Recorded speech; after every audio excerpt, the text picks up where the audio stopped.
So, whether you're traveling by land or by air, traveling can be a difficult time for people who are trying to lose weight and to monitor their health. So, stick around and we'll talk about some tips that can make your trip more enjoyable.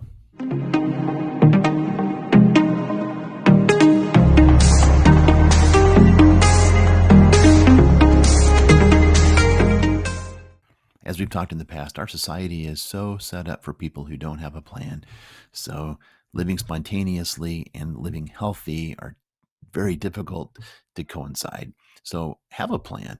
So, pack some snacks: beef jerky, cheese sticks, protein bars, single serving bags of nuts, or pork rinds are all things that travel well and are low carb and generally healthy.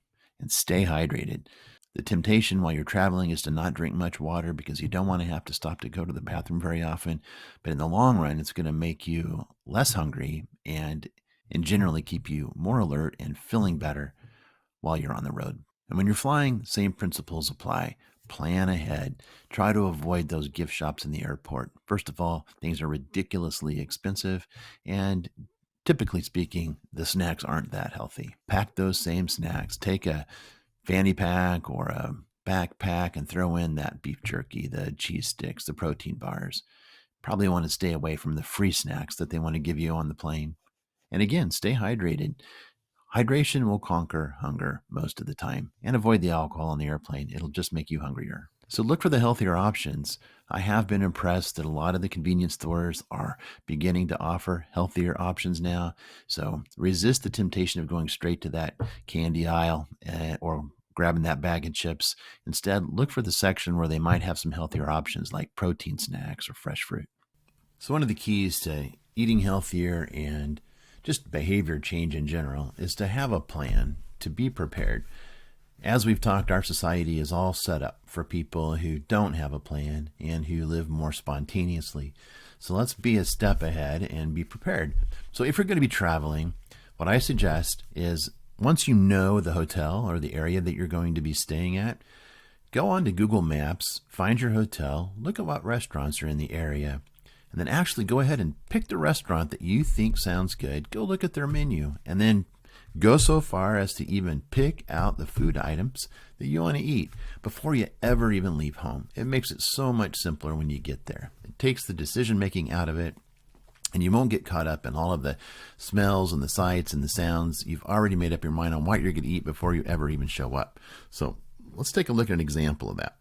So here we are on Google. We can just go to Google Maps. And let's say we're going to be staying at the Residence Inn in Kansas City at the Legends. I already got that in here. So let's look at that. So here it is on the map. And as you can see, there are lots of food options, lots of places to eat around there. Zoom in a little bit. Looks like the Yard House right across the street from the Residence Inn. It looks like 4.4 stars. That's good to me. I don't see a link to their website, but let's go to order online. And here we go, business website. And here we go. So we've got all of the menu items. We could spend a little bit of time and kind of go through that and see what sounds good. But just for the sake of this demonstration, look at this steak bowl for 500 calories. That sounds good. And look at the description.